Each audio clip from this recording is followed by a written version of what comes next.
Biafra must be restored, for there is nothing the enemies can do about it. We have come that the will of the Most High may prevail. Radio Biafra is unorthodox. The way we do things are markedly different from how others do it. We are under divine instruction. We have come that Chukwukika may take control of these very proceedings this evening, for we are nothing without him. O Elohim, Chukwukika unto thee we repose all that we are. Do not allow your children IPOB to be put to shame. Do not allow us to be devoured by the hands of the wicked.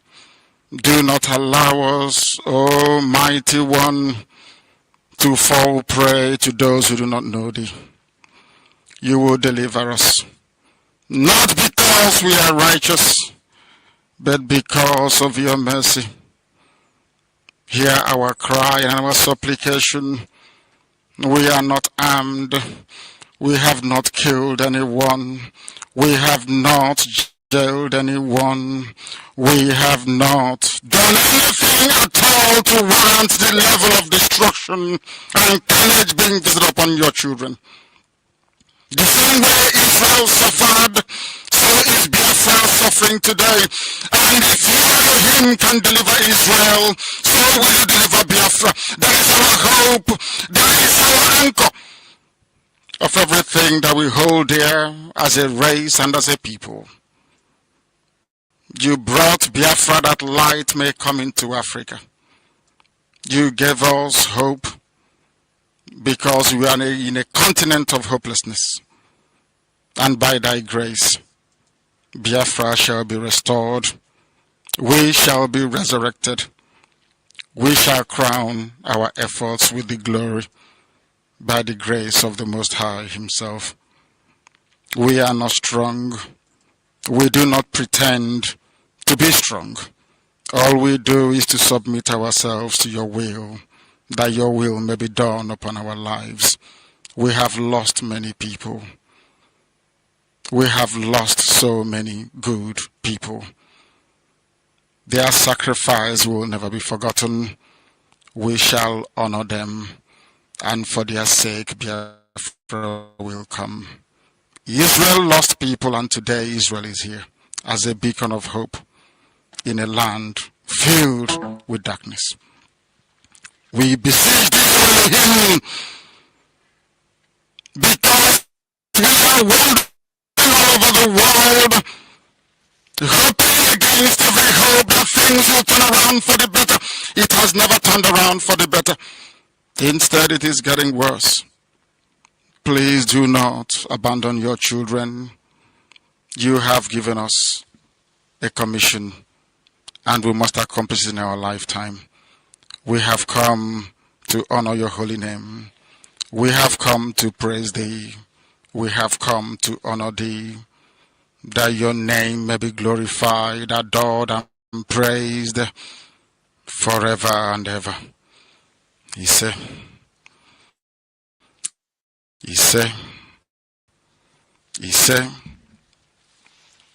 I welcome each and every one of you, wherever you are all over the world. And I ask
Good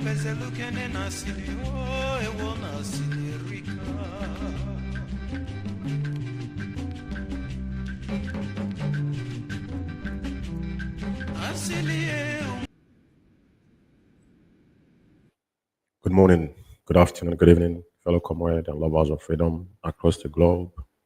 Depending on your time zone, my name is Umeh Mazi. George is Umeh, and today is the 14th day, year of our Lord, May 2025.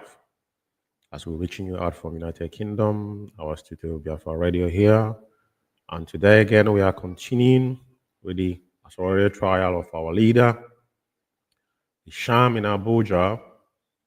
As it has commences today, again, the proceeding has commences today on the 14th, 2025. And at Federal High Court Abuja, the prosecuting counsel chief, Adegba Awomo Sam, formally introduced himself to his team's lawyers representing the federal government.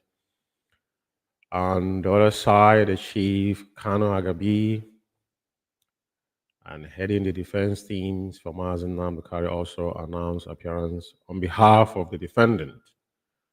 The prosecution requested and was granted permission to ask one final question. This is what has been going on the court this morning. I'm just reading out to you verbatim as we get in these directly from on the ground in Abuja. And the question of the federal government witness whether he has any exhibit regarding Ahmed Goodluck's death. In response, the witness confirmed he had a medical document relating to the death of Ahmed Goodluck and proceeded to tender a medical report indicating the cause of his death. That's got nothing to do with IPOB. Our leader have said that multiple times. I think we're going to find the videos and play them for them.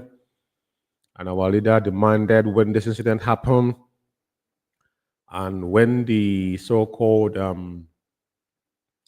DSS pulled the report of the names of people that assassinated him, Hope Uzodinma buttressed it to say that Goodluck was politically motivated.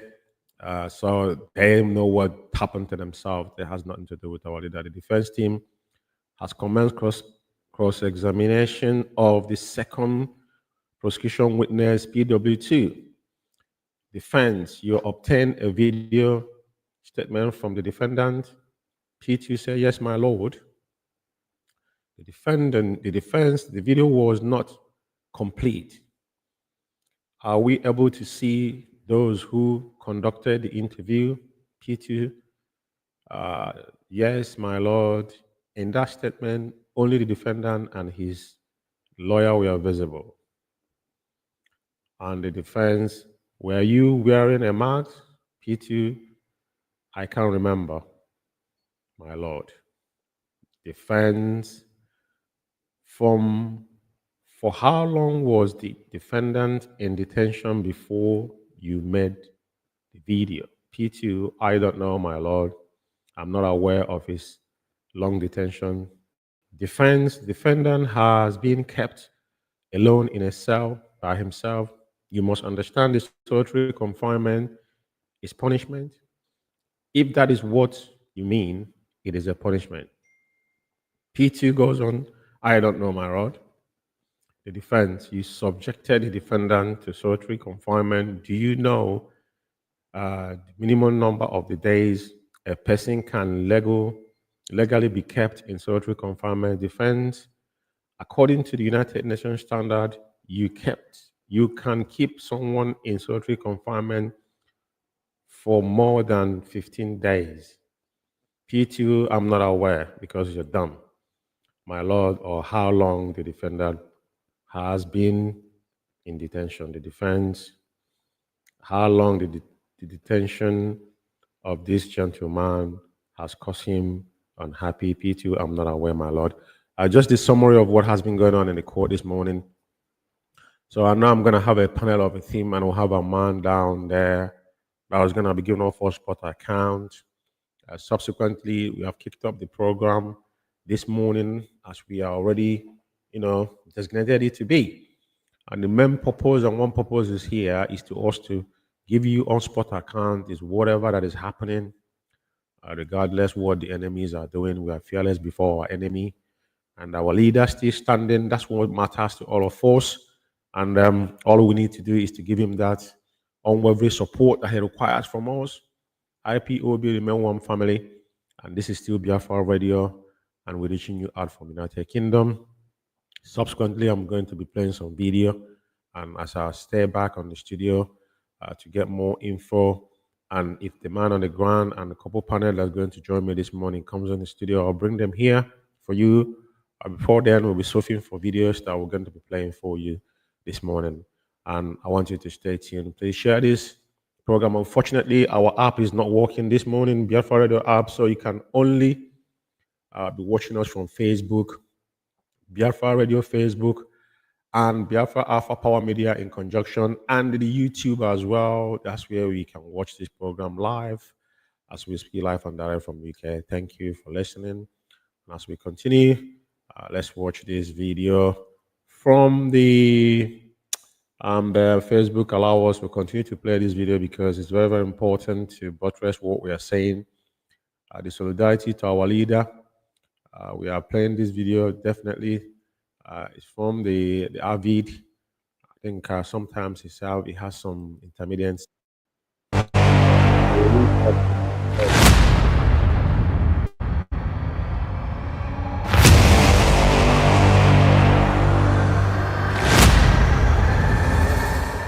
My name is Dr. Sylvester Onyia, President of American Military Veterans of Igbo Descent, Avid. I'm here today with Rising Sons and ambassadors for self-determination when the state capitulations to the American folks that Nnamdi Kanu need to be released now. Justice rated of Nigeria. If anything, he's the solution to solve Nigerian problems. We're asking President Tinubu, just like we asked President Buhari, that got him in the first place, to release him. They have not done anything to anybody. On this note, we are reminding the world about what happened in January 2017, when inauguration of Donald Trump was celebrated in Port Harcourt, and the Nigerian government shot down and killed over 27 young youths of Igbo descent, IPOB young, for doing nothing but cheering up the president of their choice. This happened and nobody have been brought to account for that. We are asking that the government of the United States under Donald Trump, present president, to look into that massacre, because it was democracy. Those youths were happy, rejoicing that such a thing happened, and the military went and killed them all like chickens. We continue to ask, what is it that you're holding in Nnamdi Kanu for? And we believe the British government had, because Nnamdi was discussing about the atrocities they're doing in Nigeria. They don't want any development in Nigeria. Everything that we are doing is what Nnamdi was preaching on, and everything he have said before today, and it's happening. He had this coming in to work for the British government and to be killing people, the Fulani herdsmen.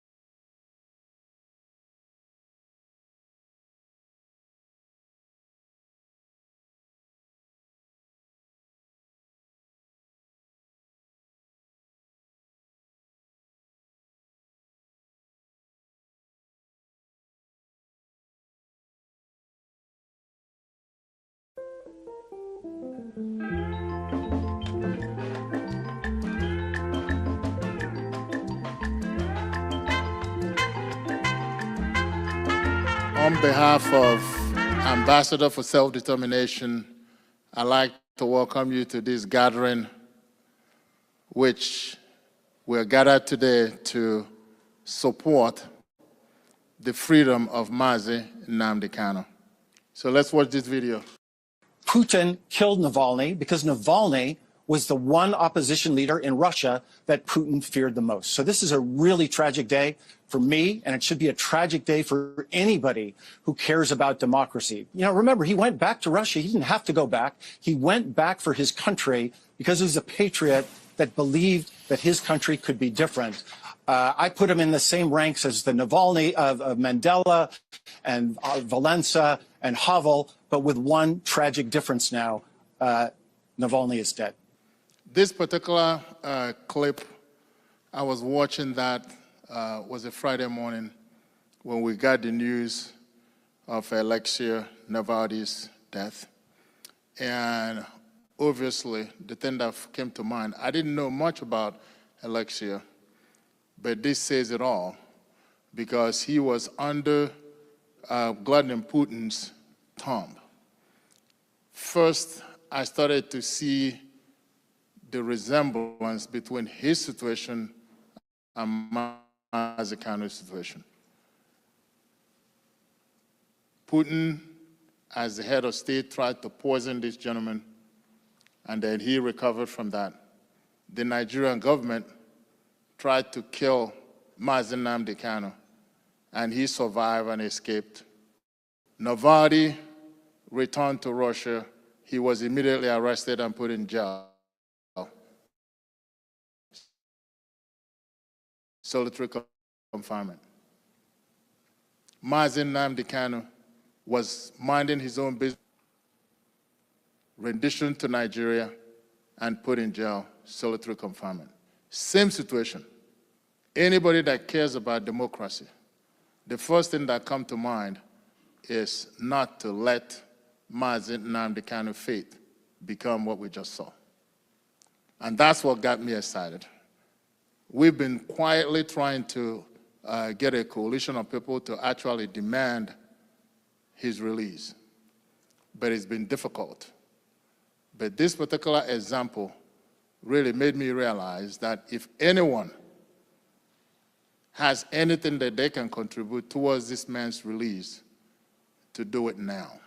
Those of you who don't know about Mazi Kanu, I'm going to invite Ben to sort of give us a little glimpse as to who he is and why he's doing what he's doing and why all of us should demand, collectively and individually, for his immediate and unconditional release. Well, today is a sad day in Nigeria because Mazi Nnamdi Kanu remains in solitary confinement. As of today, he has been in solitary confinement since June of 2021. Like Evans rightfully said, he was kidnapped from Kenya, minding his own business. But the fact is, this was not the first time he was kidnapped. He was first kidnapped in 2015 in Nigeria, and he was locked up for 2 years. And later on, he was released. And then there is a failed assassination of Mazi Nnamdi Kanu in his own home in Abia State. And miraculously, you know, he escaped that very assassination only by God's grace. So he's alive today. But I want everybody to know,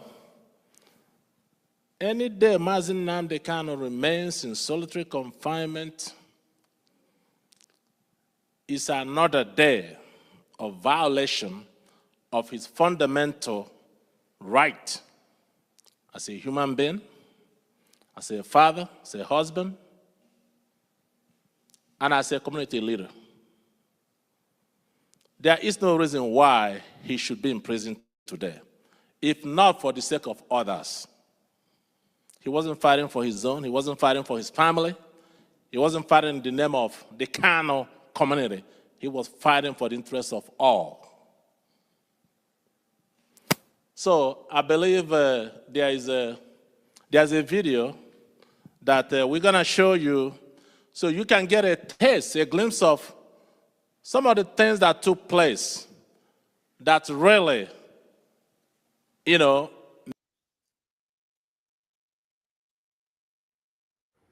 Mazi Lawman, thank you for listening. This is Biafra Radio. Mazi Lawman, if you can hear me live on air. Yes, I can hear you. A very good morning to you, Mazi, Umeh. Good morning. And good morning from Abuja, Federal High Court, where we bring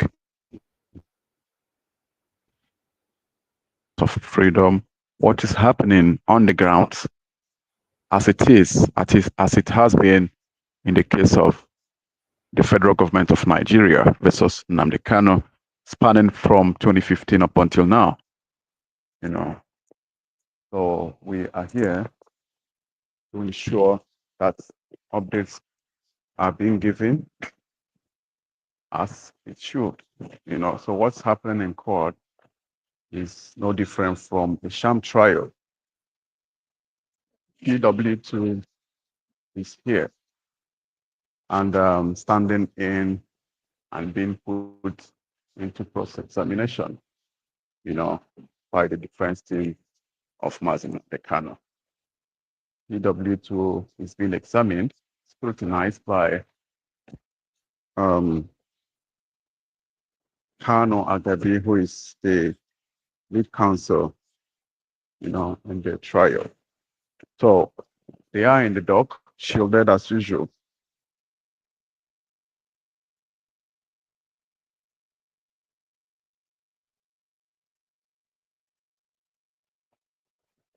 So, as I was saying before I was interrupted, so we are here also to ensure that whatever he has been saying since last week is put to test. So the team has been up and doing so far. He has been interviewed on how and what happened sequel to the interview of the defendant, which is our leader, the leader of IPOB, Mazzi Kanu, whether or not he has been in the know what happened and how he has been confined in the solitary confinement and not even in the correctional center. He's been in confinement, solitary, I must add, for a number of years. 4 years, if you want to count from 2021, and up to 10 years from 2015. I'm sorry about that. So the prosecution witness, as I said, is answering to those questions, but most of the questions are in the negative. Let us see what will become at the end of the day. So that is it so far, and I hope our people and also people worldwide are following the report, the on-the-ground report, as we also are updating on this thread. There is a thread behind this broadcast. I also beseech you to share so that those people that are not on this live show would be kept abreast. Thank you very much, Maz. Thank you, Mazi Lawman. Thank you very much, please. Thank you. Appreciate that. That's the voice of our correspondent Lawman on the ground all the way from Abuja. And we must appreciate him for his tenacity, for consistency. That's what matters in this journey. I was sworn an oath to restore Biafra. And the only thing we owe our leader at this point in time and to make sure that everybody comes out and give that unifying force unwavering support. That's all we need. You can see how our leader is smiling. I saw some videos, he's kissing up his nephews and niece. A man with a golden heart, you can't beat Marlon Ramik. That's nothing. A man like him comes in a million years. And we must appreciate him, just like what Donald Trump is doing for the world now.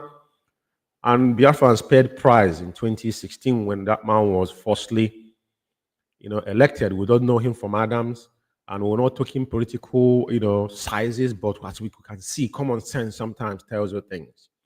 And sometimes you don't allow your instincts to fool you. We believed in him because we know, regardless of the race card they're playing, we knew that this man is different from every other. The deep state, the rotten deep state everybody's seen today in the United States of America, the same system they are running is what they replicate in the zoo. But the zoo is more brutal. At least in America, people take accountability of their own actions, but it doesn't work that way. Don't hold people uncommunicado, which they weaponize. They did everything to put him behind bars. They circumvent everything. They did for the first time, American presidents have been subpoenaed, done everything they could, shot at him. You must understand, when a man is being called by God, what does he want? He's a billionaire. Had a good life. What does he want? Mar-a-Lago is one of the houses American government acquired in Miami. He bought it from American government. And everything the man have said in the last 40 years, the tariff they're talking today is the same thing the man is doing. Just like Mazi, stand for freedom of your people. You must love your people first. First thing you do is to love your immediate family. Anybody telling you that you can give help, arms to outsiders without looking after your own, that means, there's an adage in Igbo language that says that somebody, if you are good, it must come from home. It starts from your immediate families. So how can you be giving aid to people while your own people are suffering? Does it make any sense? What are you trying to achieve? Yeah? So to be honest with you, people must understand that the time we're in. And there's one unresolved word our leader said. Our leader said, it's only the Republican can give us what we're looking for. And we told you that is this 2024 to 2025, those that come out and, urinate on our people that died, the price our people paid in New Watcher. I remember one of our people, brother, they were carrying him in a stretcher. The guy was dying. He said, go and get me Biafra. I want all of you to remember these particular things because it's deep in our souls. And we are not, we said that we're not hoping any country to give us Biafra, or somebody must aid us. Israel has cried over the years to people that believed in God, that read Bible, that are Christians. America is built under God. Everybody knows what America stands for, but none of them could designate America, Jerusalem as the capital of Israel. They play politics from Bill Clinton to Obama, from Bush, the cross carpet, the two parties that have been ruling America, none of them done it. First time Donald Trump took over, he designated Jerusalem as the capital of Israel. Nobly. We know that we're not being left alone. Chukwu Abibama will do what he says he's going to do.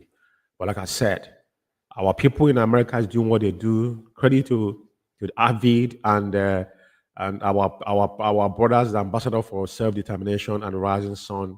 These noblemen are fighting tooth and nail to make sure that as it stands right now, the lobby is not working in America, but things that common sense have to deal with have to come true.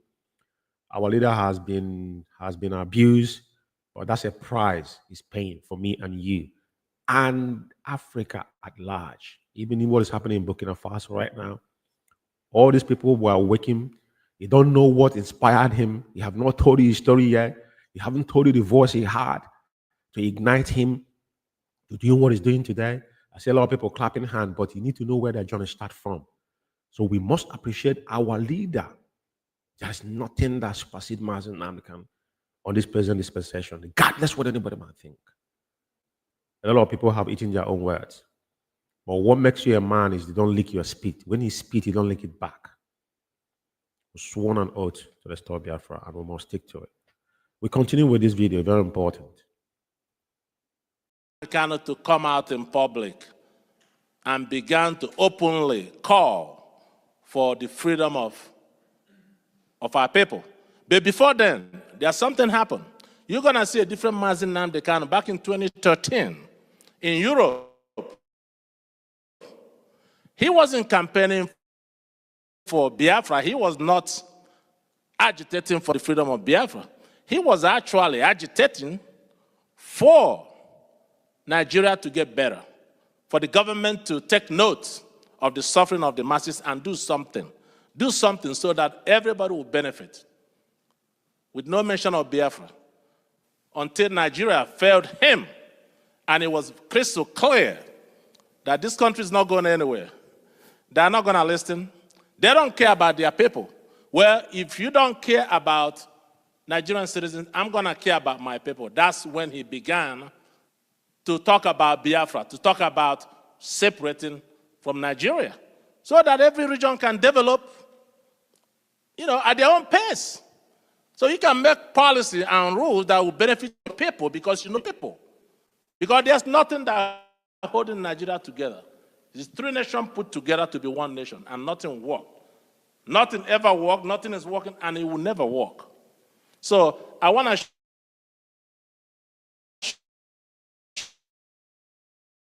show that video while he was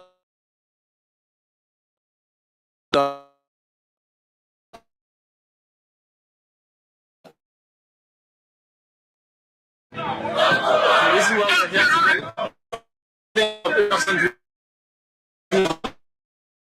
UK are determined to work with the government for peace. We are determined to work with the country for 3 years between 1967 and 1970.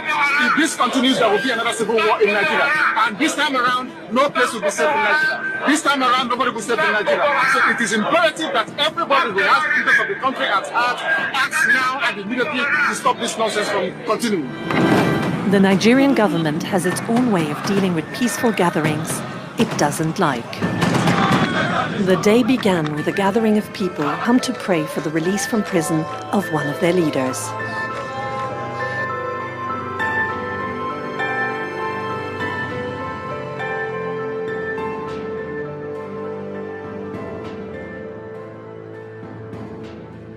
Provide us some evidence that IPOB's a terrorist group. More than 2 years later, still zero. You can't make free speech and freedom of association terrorism. Every single day that languishes in that solitary confinement is another crime against humanity.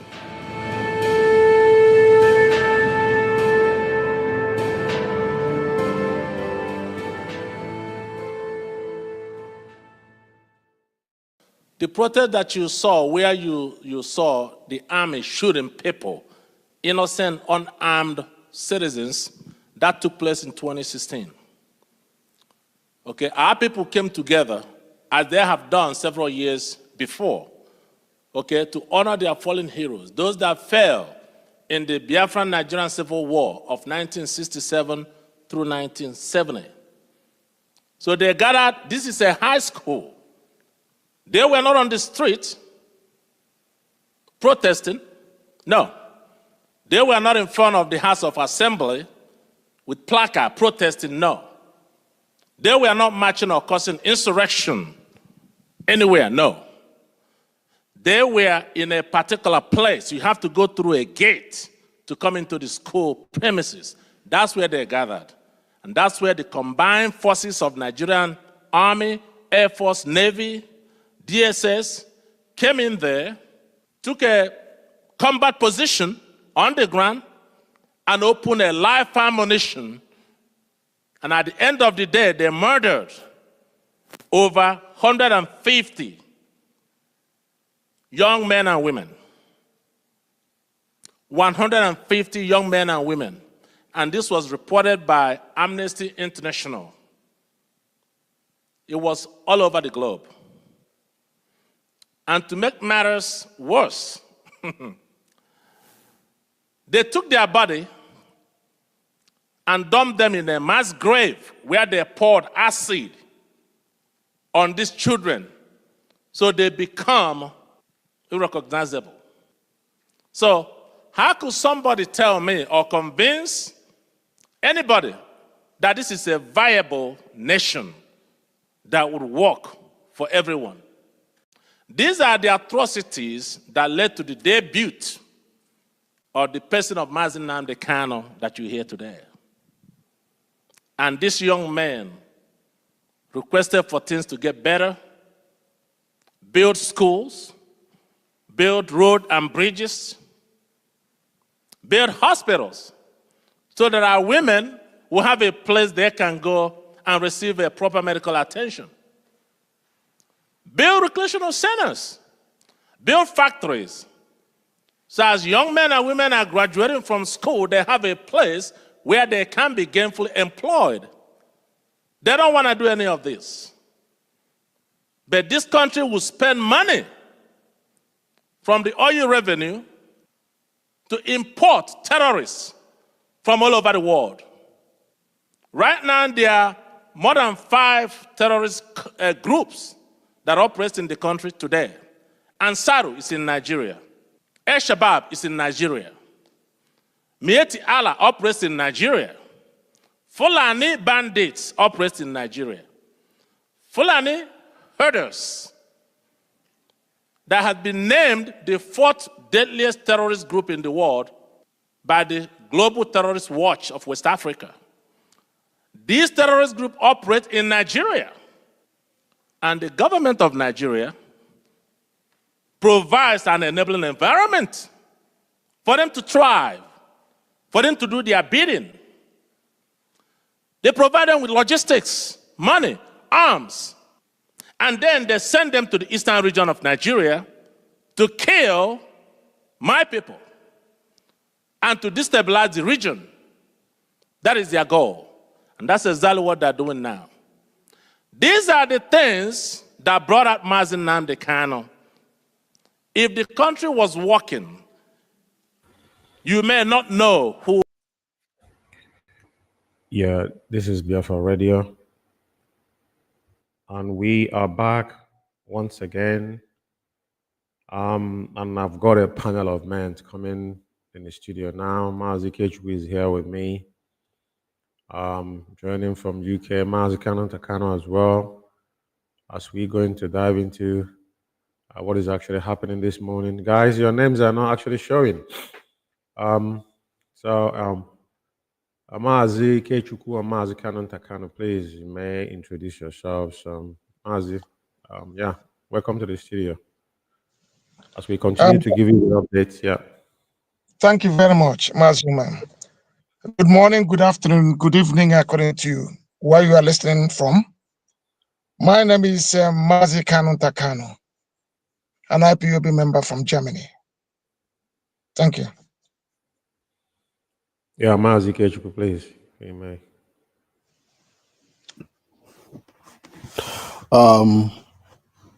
Good morning, good afternoon, good evening, and greetings from me, Mazi Ikechukwu Biafra. Wherever you are in the world, whatever part of the world you reside, and whatever time it is there, I greet you according to the time zone to where you reside. I was scheduled to come to join in earlier, but of course, because of some unforeseen situation that arises, so I'm a bit late than I expected to. I plan to come in. Nevertheless, we are here today. We are here now, and then we are up to date with what is going on, and then we'll keep going. We will keep giving you information on what's going on and delivering very accurate critical analysis of what is going on, and then perhaps what to expect. Yeah, Mazi, thank you very much. Yeah, Mazi Kananta, is there anything you want to add before we start? I didn't even know why our names are not up here. Oh, Mazi, that's fine with me, and then we can proceed, please. Thank you. Okay, so we continue, fellow comrades and lovers of freedom. Like everybody has heard, we are still here waiting to get our spot account from Abuja. As you all know, today is another day, today the 14th of May 2024. The sham trial is still going on in Abuja as it's been scheduled. And we will continue to give you the update as it comes to us. As I rightly said before, I've given numerous updates on what is being going on in the courts. And as it carries on, because the P2 is still being cross-examined by our defense team. So where I stopped before was where Onyendu has been held like in solitary confinement for more than 14 days. I think that is the legal law time frame that it should be held before being taken to correction center, which they did not do. But based on the cross-examinings and what is going on in the court, I'm just reading through what is being sent out to us here. So, and let me remember where our stops under defense. Are you aware that some of the charges against the defendant were dropped? Some amended, based on what I've read before. And PT said, I don't know, my lord. The defense, following those amendments, only 3 charges were actually attributed to the defendant. P2, I don't know, my lord. I don't know what he knows. The defense goes, you had testified and left. You told this court that some of the things you testify were supplied. P2 said, yes, my lord. Defense goes, the investigation was completed before the defendant was brought to court. P2 said, I'm not aware. And my lord, defense, are you aware these charges has been pending for 10 years? P2, I'm not aware. And defense, from how many people did you obtain statement in connection with this case? P2, there are many, but I can't remember, my lord. And it goes on, the defense said the investigation of this case had been concluded before this arrest, 2015. P2, I maintain that I wasn't in the matter then. I showed him the letter of the former Attorney General of Federation. Defense, did you bring the Attorney General to the defendant to let him know who is accusing? And P2, no, my lord. And this is the interaction going on in court. I'm just reading it out to you. The defense goes on to say, at the time you received the instruction letter from the former Attorney General, investigation has already been completed and the charges filed. P2, I don't know, my lord. Defense, was it from this letter that you became aware of this case? P2, I'm not aware, my lord. It's kind of weird, the question and the answer, and he doesn't know anything. And defense goes, that shows you that this is a sham. At that time, the charge has been pending for 6 years. P2 goes, I'm not aware, my lord. I'm not aware. There's nothing he knows, but you testifying against somebody who don't know anything about him. And he goes on to say, the defense in the letter, the Attorney General complained about the complainant. He had received what was the response of your office. P2, I don't know, my lord. The defense goes on, the only investigation you conducted was the video interview. P2, it was not so, my lord. Defense, I put it to you that you did not conduct any other interview. P2, I did, but the documents are in my office. Well, I didn't bring it to court. The defense, after you received the Attorney General's directives, the charges were again amended. P2, I'm just an investigator. I'm not aware of the content of the charges, my lord. How can you not know the content if you're an investigator? Why wouldn't you know? It's a bit of childish. And the defense goes, I put it to you that the charges remained and the same after directives of the AGF. P2, I don't know, my lord. It goes on to say the defense in the directive, the Attorney General had already given you his conclusion. Did you issue a report after the investigation, P2? Yes, my lord. Defense, now I put it to you that you were influenced by Attorney General's letter. No, my lord. And it goes on, defense, again, do you know that the charges were amended 6 times after his arrest? I'm not aware, my lord. The defense goes, your evidence consists of what you know and what the information you were given. P2, yes, my lord. Guys, this is just what some of the things that as is going on in the court, because on Biafra Radio, our correspondent on the ground is just giving updates exactly what has been happening there. That's what I'm reading out, Biafrans. But if you can follow up what is being read here, he found out that cross-examining the so-called P2 has got no awares of things he's saying. So I don't know, Mazi or if any of you have just heard what I read, if there's anything you want to add on this for me, it's a bit of sham, if I may put it that way. Yeah. Thank you, Mazumba. It is indeed. Because the key thing there is, during the time when Nyendu was arrested, as the defense, lawyer was asking, the case has been concluded already.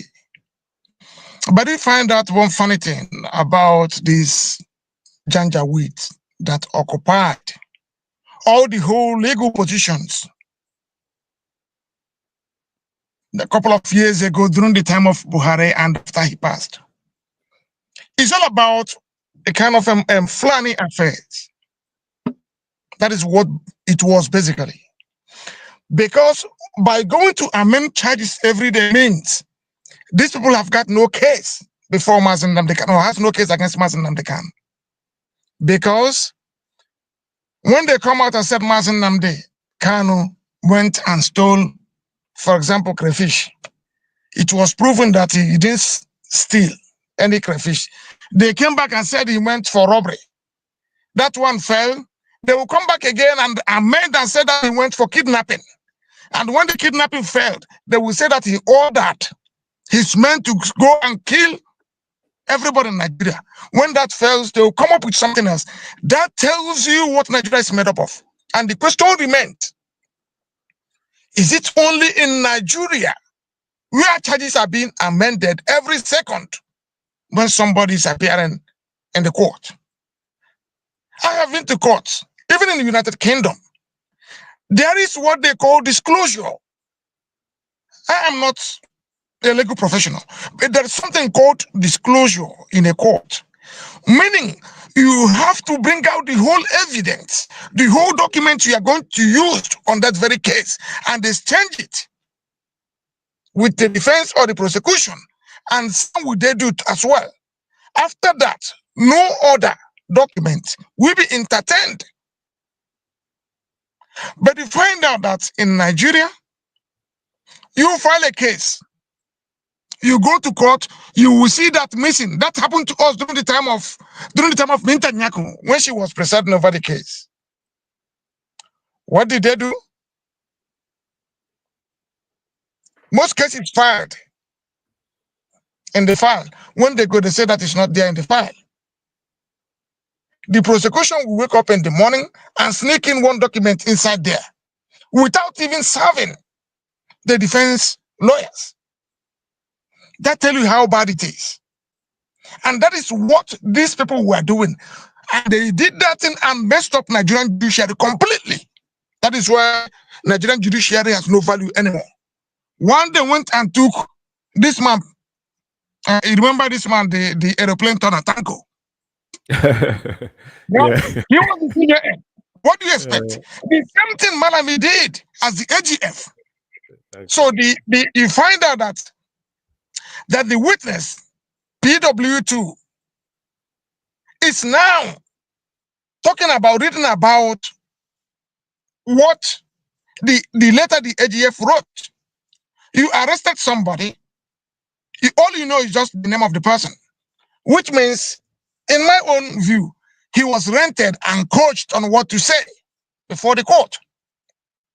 Because you can't tell me that you're investigating one's case, you don't know that the person is in solitary confinement, and you are being asked to say that you left a document in the office. Which office are you talking about? Didn't you know you were coming to the court? It is quite pathetic. These are the things people need to look into. That is just like, it's a mind game Nigerian government is playing. It's a mind game. They cannot benefit from their illegality. That you went and kidnapped somebody and you want the person to stand trial. You see, that is the funny thing. And I will say that when we're looking at Nigerian judiciary, probably those who are honest, maybe 0.001%, if I may say, but the rest are corrupt. And they don't look into the law book. They don't look into the constitution to decide their cases. Rather, they look at who is coming and how much money they are presenting to them before they could decide their case. I will say this is absolutely wrong. And as long as I'm concerned, that the PW2, in my own opinion, is a rented man trained on what to come and say. Now the questions is coming out. He doesn't know again. I don't know what he read. He said that he's not a journalist. From the update I'm seeing in the court, he is saying that he is not a journalist. But we are claiming to be working for the state security services. So meaning that you have to be more informed than even the journalists themselves, because that is what you're trying to do. I will stop here for now, Mazzi. Thank you. Yeah, Mazi Kechuku, please go on. Yeah, what can I say? The repetition of it has become a norm, and rightfully to say that it's become a tradition. As we know, the incompetence in the Nigerian federal government and their parastatals, as we have known them for, their incompetency and their show of shame publicly in the marketplace. We've seen the first witness they presented, who has gone on with the slogan, "I am not aware," and the second one, PW2, It's the same. has brought us his own slogan of "I don't know."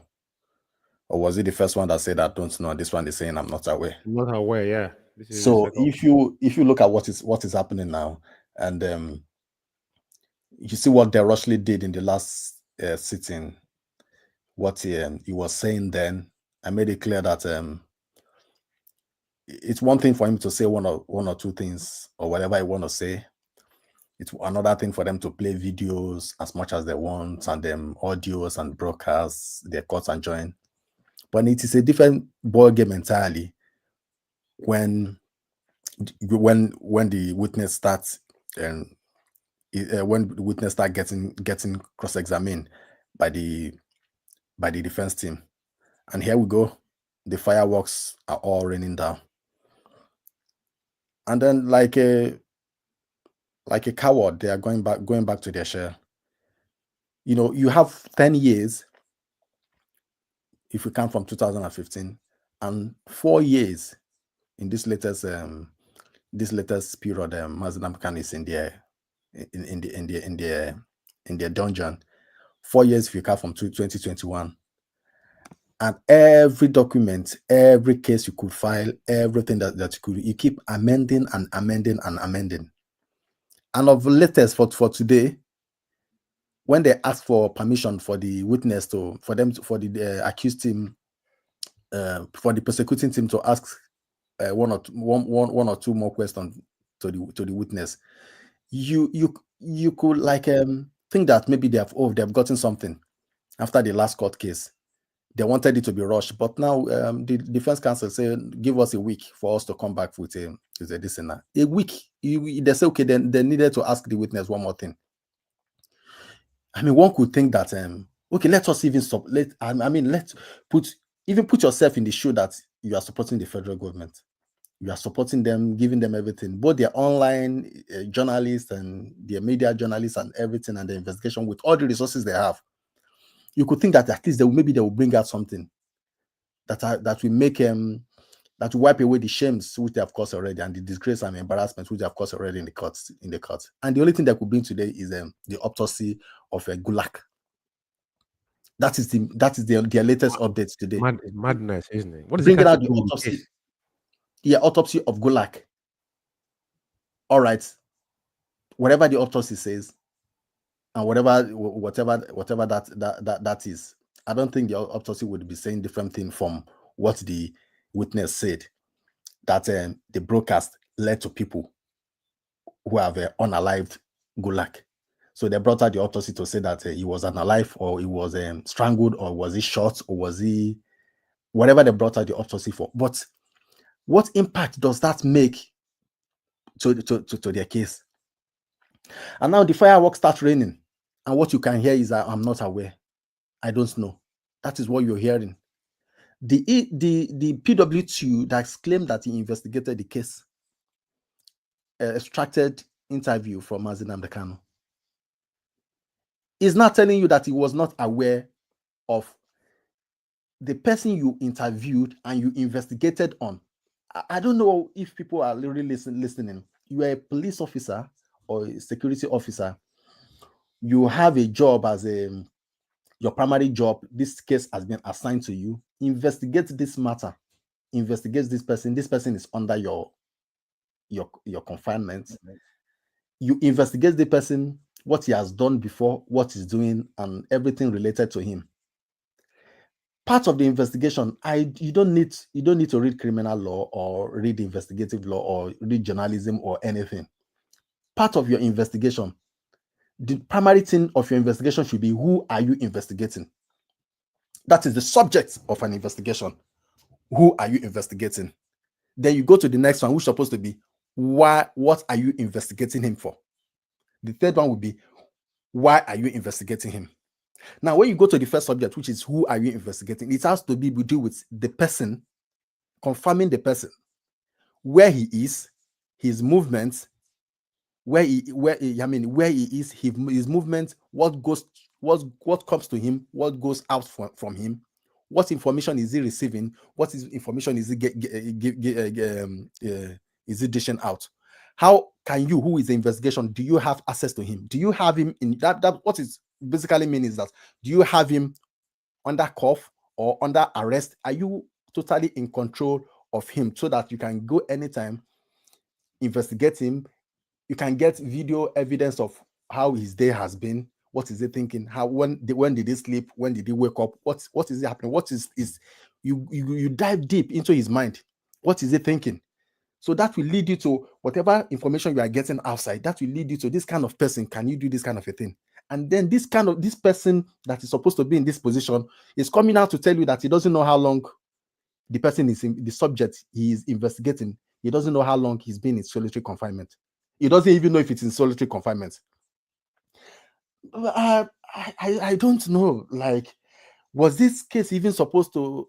This defendant, the prosecuting counsel, the prosecuting counsel, their team of lawyers, had these people were they supposed to be called lawyers? Are they being paid at all?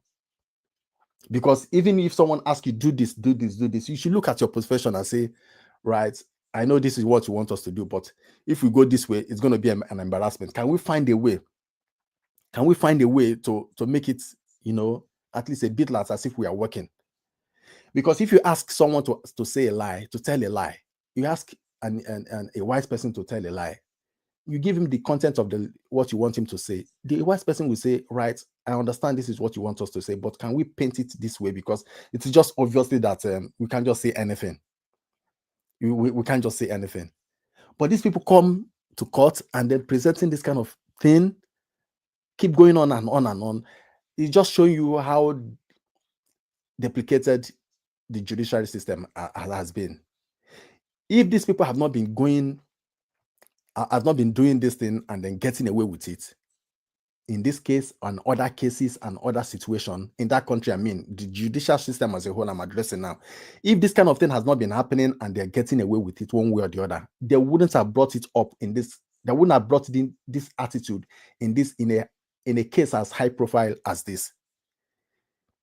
You are investigating person, you don't know how long he's been in solitary confinement. You don't even know he's in solitary confinement. Right? The context of your investigation. Now, the defense counsel is telling you that the context of your investigation, according to a report, this context of your investigation has been existed for years, even before years, even ahead of even the time you put in according to what you put into court, that the dated time of your investigation, this content has been, or these charges or this investigation, it has been existing before what you are saying. You say you are not aware, so you never investigated. Investigation should relate in three sectors, or in three there should be three sections of investigation, right? It should be dealing with the past, the present, and the possible future. It is as easy as that. You don't need to read law or to read this for you to know this. It is basic. It is basic. If you ever come if you ever have a father or a mother or a guidance, if you ever come from a village, a society, a working society, if you ever have friends, if you ever associate with human being and even animals, you should know that it is basic. It is naturally with women. You don't need to go to read it in school. That's investigation based on the past, the present, and the future. You go to village square meeting and village square, even in family gathering, they want to look into things. They'll say, okay, tell us what happened. You state your own side, the other person state their own side. That is the history of what happened. They'll not tell, okay, what's happened and why are we here now? They look into, okay, this one did this one kicked this one blow this one. They now look at, okay, what would that resolve into? That is what they base on that is what we call investigation into the thing before you now look at other aspects, going deep into the investigation. Now, this person is telling you even the primary requirements of investigation, that he doesn't know what happened. He doesn't know what is happening, and is not even aware of what could happen. He just based on his own witness that this is according to his own report. This person is this. You just can't come to court and say this person is a criminal or this person is a terrorist and this person is and because you have an ID card as a DSS, and then the chief judge did not say I accepted, put him to cell. So this now boiled down to what I said in our last broadcast, in the last sitting of Mazzi case. That this annoying way of Nigerian security officers doing things and the parastatals. What annoying way they do their things. Immediately they see someone, they're engaging with anybody, be it stop and start on the road, be it even the yellow fever, the one that direct traffic, even civil defense. Immediately they're engaging in you on the road, they're looking at you as a criminal. So that's why you usually, when you see a policeman or you even go to a police station, they'll say, oh, you criminal, come here, armed robber, bandit. They use the word at you. Already you are a criminal, you are a bandit. So what is the difference between them and people who kidnap people and ask for ransom? So that is the thing that have gone deep, that's rooted into their system. They are now bringing out into this kind of high-profile case, because when something, as Ndibo see,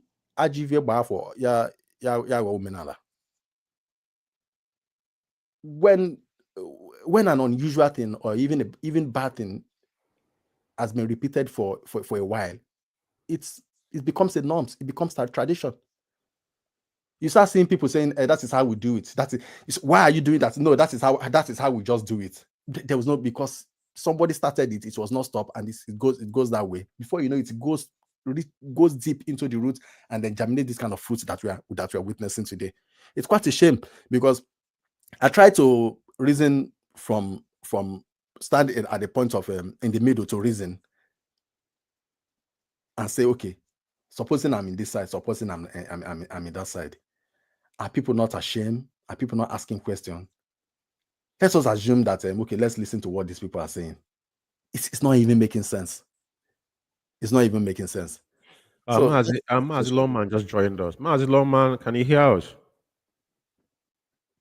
Very well, I can hear you, Mazi. And as I said, today was slated for the different team, and a lot of things going on. I'm sure we have been following procedurally. A lot of questions here tends to be, a lot of answers tend to be on the negative. The answers, the scrutiny, which the defense team have been put into the witnesses. So the prosecution also has tried to to interject intermittently at some point during the scrutiny, and telling the defense team not to answer or not to ask this kind of question, that they are leading questions and so and so. So right now, the judge has, after a couple of arguments, the judge frowned upon what heated argument that was going on, and the prosecution also tendered the witness to bring up whatever document they claim is in the office.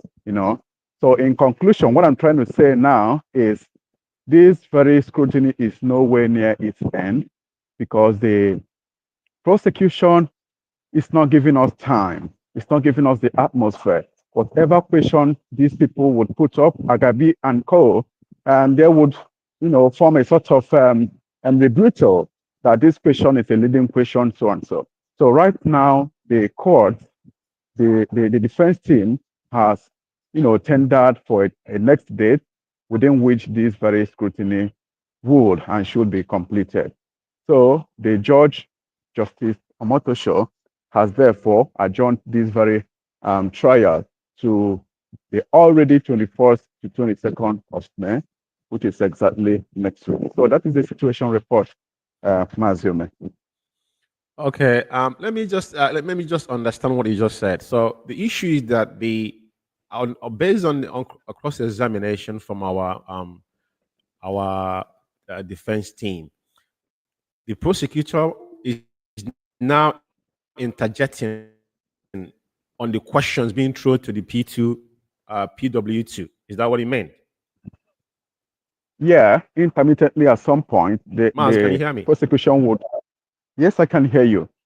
Intermittently at some point, the prosecution would stand up and oppose and say, so question is it's a leading question. You don't have to ask like that, and so on and so forth. You understand? And that is where and when they can you hear me? I can hear you. Go on. The whole Yeah, world that is hearing is you. when and how the defense team will twist the question. I put it to you that something like this, and then it would not be a leading question in quotes. So what I'm trying to say is that the prosecution team, which of course is working in tandem with the witnesses, are trying to create their own atmosphere for us to follow. No. So we are not taking that. No. Yeah. Now we'll get Mazi. So are we gonna get some cross section of our people down there from our Lego team? So as we in studio, so to now, since the case has been adjourned to 24th. Of course.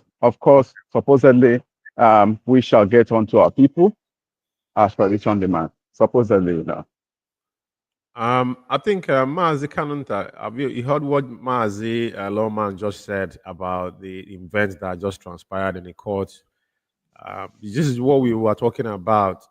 This whole thing is a sham because as this case proceeds, as we continue to follow it up as it progresses, then the more they try to cover up their mess, and the whole world is going to see how vulnerable and how decayed Nigerian has become.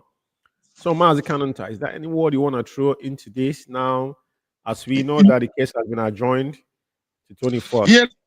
Yes, I have. Thank you very much, ma'am. You see, like I said before, it's all about sham, and it's all about money making. If these people are cashing well over 900 million in every day, Onyendu appears in the court, then tell me why they would want this case to end as soon as possible. That is what is all about, money making. And when we see exactly what played out from the cross-examination and interjection from the prosecution, that tells you that the man was coached on what to say. And now the question went offhand. What they were expecting that, the lead counsel from MNK will ask, it's not the question he's asking. And they find out that the man is, fumbling. That is why he tried to interject and said, this is not the kind of question he's supposed to ask. This is misleading, or what is not misleading. That tells you how bad and corrupt these people are. And these are somebody who is claiming to have been long in the bench. Yet, they cannot sit down and say, this is what the law says. This is the direction in which we have to go to determine or to ascertain who is lying and who is not lying. Like Mazzi said before about them going to bring autopsy of Kulak. What did the autopsy say? Did the autopsy say that it's Nnamdi Kanu that killed Kulak? What autopsy will reveal is what Kulak died of. Yeah. That is what the autopsy will reveal. It will reveal what killed him. Doesn't make any Probably sense. the time he was gunned down, the hour, and this. That is all. When the chief security officer in Imo State, that is ruling from Abuja, Hope Uzodinma, said that it was his political enemies that killed Gulak, because the man came to collect $2 million. You know, the money he used in installing Hope Uzodinma, putting Hope Uzodinma in Douglas House, and the man was killed. They are saying that it's Mazi Nnamdi Kanu. That tells you how fun these people are. And then I keep asking myself, how can somebody reconcile these two things? Somebody died. Everybody knows autopsy will reveal what this person died of, the time he died, and all the stuffs. And they are presenting that in the court. What has that got to do with Mazi Nnamdi Kanu's case? That there was sit at home, as they are claiming. Is it what they're trying to show? Is it what they're trying? I mean, when you look at the whole thing, it looks very, very funny. It's just very, very childish, to be honest. But like I said, it's all about money making. Buhari and his brothers has made their own. Now is the time for the Yorubas to make their own money too. So that is what they are doing. They are replicating exactly what the other government did. It's what they are replicating now. That is all. It's very, very funny. And these are taxpayers' money they are giving out every month, every day. That is taxpayers' money. It's unfortunate, Mazumba. Thank you. Thank you very much. Mazi Ikechukwu, you know, I'm going to play this guy, Ahmed Goodluck's, one of these videos, because we need to remind them again, you know. I know the video is out there for people to go through it. Even when you made a broadcast concerning Goodluck, and they even when the man died, the security apparatus in Imo State or so came out and mentioned the name of the people that murdered Goodluck. So what has it got to do with Mazi Nnamdi Kanu and IPOB? Sometimes they do things, they've forgotten what they have said or what has transpired, you know. And now it is quite amazing that, because, you know, this case is so embarrassing, just like Ikechukwu said. We have not even, because as this matter is progressing, right? Don't forget that this is they're going back to 2015. So they're going to get to 2017, now to 2021. You know, the world has to see the pattern, how this whole thing has, you know, inconsistency and biasness, and I don't know the word to classify this, because there is this is something that I've heard before. Onyendu was extraordinary rendition. No one is talking about that. We know we're gonna get there when the time is right. Mazi Ikechukwu, right? Based on what just happened, because we know the court has been adjourned. Now we are going to be in studio to wait for our people, some cross section of our people on the ground there, maybe our some of our Lego team. But before then, Ikechukwu, is there anything you want to chip in before I'm gonna play this Goodluck's video? We're gonna play it here within ourselves before we go. Please, God, please. Mazi, before we play Goodluck video, we can leave that even to the end of the program, because as it is now, it's not that too necessary in between what we are saying now. The video is out. We can play it from the beginning. That's what I say. Go on. It's fine. Yeah, I'm just building up my case, so we can give out that at the end of the video, at the end of the program. Like I said, because it looks like these people doesn't even have anything to say to do, and they probably even watched the video which we're about to play. They have watched it and then trying to draw something from that, because it looks like this autopsy they are bringing out now, they are not responding to the court in case to the case in court. They are probably responding to us, the video which we played. I'm telling you. It's like this defense, the prosecuting team, their lawyers there are full of outdated content creators. Because there's no reason why you bring in that kind of documents in these crucial moments as one of the major things that you came to contribute today. When the case of his case of Goodluck was mentioned that he was murdered, there wasn't an objection. When they say the place he was murdered, where the place he was murdered, and how he was murdered, there wasn't any relevance from the defense team to say, oh, we object to that or this. We're not here to talk about Gulag. We are talking about what causes the persecuting team were bringing out what causes people's death as a result of what they claim, and which as also they claim that Gulag was also part of the people it causes, whatever they are claiming, the part of the people they are claiming, whatever situation or circumstances causes them being unalive.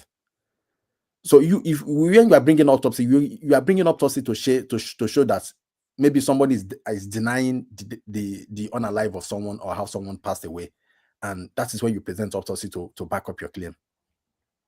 Well, every rubbish they brought in court will still be put aside as an evidence. Perhaps they are, because the chief judge need to pretend as if let's see, maybe they have something tomorrow to use that autopsy for. But we all know there's nothing they are using it for. It's just buying time. Just like you said that the case was coming starting from 2015 until date. Let me tell you the truth. That is what we thought. But that is not what is happening, because today they are in 2015. Tomorrow they are in 2025. The first witness was talking most about 2015. This PW2 is talking most about the investigation he said he did was investigation he said he conducted when Mazi Kanu was kidnapped, after Mazi Kanu was kidnapped from Kenya. I believe that was investigation he thought, an interview he said he conducted. And every other thing they are asking him, that is why the defense counsel was asking him, do you know that most of the things you say you investigated were already submitted in court?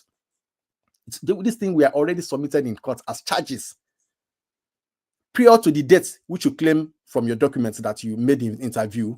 And according to his own date, it looks like he's making his interview that he was the only one that interviewed and investigated and brought out this issue, which the federal government used as charges.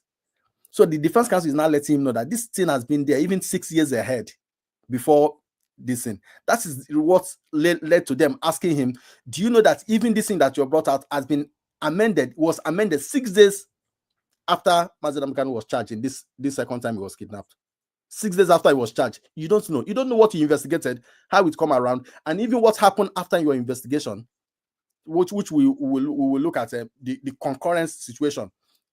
Under the concurrent situation, what happened after then? You don't know what is happening in your own investigation. You don't know that the charges which you claim you drafted has been dropped, amended, re-amended, cross-amended, and under-amended. And all you can say is, I don't know. It makes you look so stupid. You are not competent enough to become an investigator. It's either you are working under an influence of some people, which San Agabi rightly said that I put it to you, you are working under the influence of what you have been told.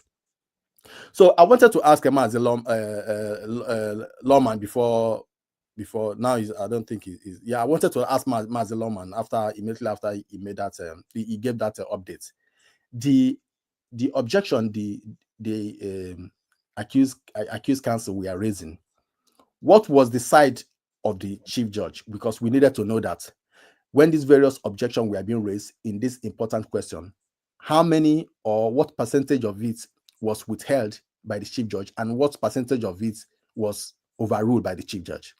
That is where we will know where this chief judge, his own sentiments is swinging at. It is very important that we know that. Unfortunately, Mazi Lawman is off now, and I believe when he's coming back now, probably for the defense counsel to come up and address us, and then we'll round up. But it would have been a very important question to ask in that aspect. So now trying to control the court and try to dictate how the tempo and the direction where the court goes. Man, I'm going to say something here, right? I'm going to say something here. I don't bloody care how anybody think about it. You see, the thing that gave these people impetus or give them that audacity to try to dictate the pace of the court, the direction of the court, and dictate how wherever this matter swing, and dictate the question and the interrogation of the defense counsel whatever give them that right, or whatever give them that power or that courage, right, is because they thought was the previous set of lawyers that were defending this case. They thought they were the same with these people here, because as he was on when you go through a path and the path was good, you want to go through that path again. And you boldly do so, going through that path again. The second time or the other times you are going through that path, you won't be going. Maybe the first time you go through it with caution. But when it's good, then you start going through that path. Even you go through it, even with dance of drums, and you make noise, and even riding horses going through that path, because it becomes a familiar path. If these people are not towing this kind of familiar path with whoever, the people that were defending this case, I'm talking about 2 years ago, I'm talking about 3 years ago, the people that started defending this case, they wouldn't have the impetus to even try to push it to this present. Okay, I think our Mazzi Lawman is here, and Mazzi Lawman, if you can hear us whenever you are ready, just interrupt me and then go ahead. But I'll continue until you do so. Okay, they have. Lawman is already there. Yeah, but he's still muted. Okay, Mazzi Lawman, can you hear us, please? And you're muted. We can't hear anything, Lawman. Thank you very much. We are on to our legal team, the defense team for Mazi Nnamdi Kanu, who has been here for so long as 10 years in DSS/the Federal High Court. Okay, we shall hear from one of our special counsel, Aloy Jimako, who shall tell us what transpired today in court. Well, I greet you all out there listening and monitoring this trial. I'm here with some of my colleagues, Nemeka, Ejiofor, Esquire, Mandela, Mebogu, Esquire. I'm also here with the president of American Military Veterans of Igbo descent, who came all the way from the United States to monitor this trial. I'm also here with a lot of dedicated Umu Chineke, who have always stood by us and stood by Onyendu throughout all these travails that began in June 2021 when Onyendu was unfortunately renditioned. Well, let me cut through the chase and tell you what happened today briefly. First of all, we still have a media embargo imposed by the court, but we can speak on peripheral issues. Just auxiliary issues such as is telling you what happened in court today is what we can speak on. So I speak to you from the position of someone who was in court, and we conducted cross-examination of the witness, one of the witnesses. We identified him as prosecution witness BBB. His cross-examination was very detailed, very aggressive, and very comprehensive.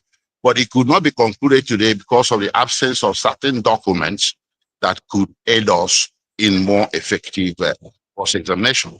So having been presented to the court as such, the court adjourned this matter to 21st of May for continuation of cross-examination and to allow defense the ample opportunity to obtain those documents. If there's something I'm missing, my colleague here, Nemeka Ejiofor, this one can fill in the details. Well, I think generally, Chief Allah has covered all the grounds. The cross-examination continues on the 21st of May 2025, when we would have gotten those documents we prepared for. Then apart from what has transpired today in the case of Mazi Nnamdi Kanu, there is need for us also to bring to the general notice of the public the invasion of the house of Benjamin Madbugu on Sunday. His house was invaded by the military, shooting sporadically into his house, perforating all his gates with loss and loss of bullets. I don't know why they invaded his house. This is exactly the same thing they did to Mazi Nnamdi Kanu when they invaded his hometown in Afaruku, where 28 persons died. But in this case, we thank God no life was lost. But the massive invasion of his house is what is uncalled for, especially when the gentleman is on bail of the court, and he has never missed any court date. So I don't know why the army has chosen it again to invade the house of one of the defendants in the Mazi Nnamdi Kanu's case. I don't know whether they want to repeat the same thing that happened in Afaruku in Ihiala. But we are praying to God that this will be the end of it. And we are hoping also that the army will take caution and begin to respect rule of law and respect our judicial system. Thank you very much. Have you been in talks with with the clients in question? He called me as the shooting was going on. He called me that the army are directly facing his gate with armor tank and they are shooting into his compound. In fact, I have the videos of the shooting of the gate. You will see the holes perforated by the bullets. You will see the shells. More than 20, 30 shells were picked. And later that day, the army came back to pick the remaining shells that they left on the ground there. Okay, how about his safety now? Well, he's in a safe place, and we are hoping that he will be safe. Okay. Yes. Thank you very much. Thank you. On behalf of AVID, American Military Veterans of People Descent, I want to thank the lawyers, the capable lawyers of Mazzi Kanu, as you see here today, and I want to encourage them to continue doing a good job they are doing. One of these days, the whole diasporans will remember them and recognize the sacrifice they're doing for our people. And for all the Igbos out there to understand, like I earlier said before, that Nnamdi Kanu is a symbol, a universal symbol for the Igbos. As they're holding him, so they're holding all of us. Yes. And so far, Yes. the judge is doing marvelous work. Thank you. Thank you. Thank you. Thank you. Yeah, Mazi Lawman, is that it? Okay, Mazi Kechuku, I think he probably that's it for us. Mazi Kechuku, if you're there. Yeah, thank you very much, Mazi Umeh. Yeah. Yeah, I hope it's now clear. As I did put forward before now, I needed the defense team to clarify themselves what's happened and the reason for the adjournment. You know, in the midst of the cross-examination, PW2BBB said some documents were or are in their office. So we said, okay, since they're in the office, we don't have to, and come back again. We must have to follow things procedurally. So all of these had to beget the adjournment of this particular proceeding. Thank you very much, Mazi Umeh, for anchoring this program. Thank you also, Mazi Kanu and Mazi Kechuku. From me from here, it is good morning. Thank you, Maz, and there. Well, thank you. I appreciate your tenacity, and thank you. Yeah, Mazi Kechuku. I think do your. Can we just go through what they have said, and we're just going to wrap up and close the program. If you can hear me.